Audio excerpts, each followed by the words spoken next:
এরা কোনো ডাকাত দল নয়, কিংবা কোনো সন্ত্রাসীও নন। গভীর রাতে ঘুটঘুটে অন্ধকারে এদের কারো হাতে রামদা, কারো হাতে কুচা, আবার কারো হাতে বড় বড় লাঠি সোটা। রাত তখন 4:45। ভারতীয় সীমান্ত ঘেঁষা এলাকায় এমন গা ছমছমে পরিবেশ।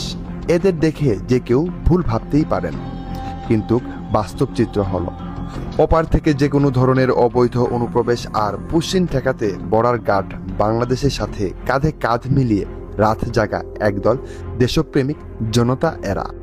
ভারতীয় কোনো অধিবাসী এখানে আমাদের এই বাংলাদেশও প্রবেশ না করতে পারে। এজন্য আমরা দেশীয় অস্ত্র নিয়ে যার যা আছে সকলের অবস্থান থেকে আমরা কঠোর পদক্ষেপ নিয়েছি। কেন আজকে এখানে আপনি আসছেন?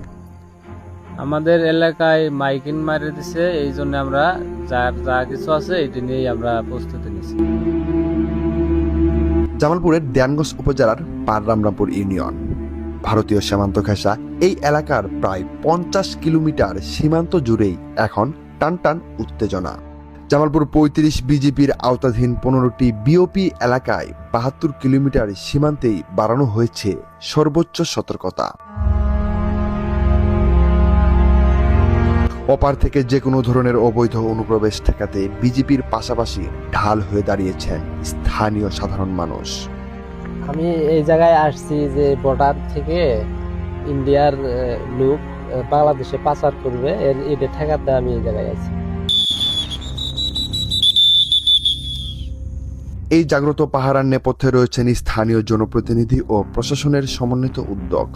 পাররামরামপুর ইউনিয়ন পরিষদের চেয়ারম্যান সেলিম মিয়া জেকের নেতৃত্বে এলাকার মসজিদে মসজিদে মাইকিং করা হয়। এরপর স্বতঃস্ফূর্তভাবে যার যা আছে তাই নিয়ে বিজেপির টহল দলের সাথে যোগ দেন নানা শ্রেণী পেশার মানুষ। আমরা ভারতের অবৈধ পুশিন ঠেকাতে আমরা আমাদের জামালপুর 35 ব্যাটালিয়নের ঝাউডাঙ্গা বর্ডার এলাকায় আমরা সব গ্রামবাসী মাইকিংয়ের মাধ্যমে সন্ধ্যা রাত থেকে গভীর রাত পর্যন্ত আমরা এখনও মাঠে কাজ করতেছি, যেন ইন্ডিয়ার যে অবৈধ পুশিন আমরা ঠেকাতে পারি, অনুমতি যাতে তাদের লোক আমাদের বাংলাদেশে প্রবেশ না করে। একদিকে চেয়ারম্যানের দিক নির্দেশনা ও গ্রাম পুলিশ সহ স্থানীয়দের পাহারা, অন্যদিকে বিজেপির কঠোর অবস্থান, সব মিলিয়ে সীমান্তের জন্য এক নিশ্চিদ্র দুর্গ। দিন কিংবা রাত 24 ঘন্টায় সীমান্তে চলছে বিজেপির বিশেষ টহল।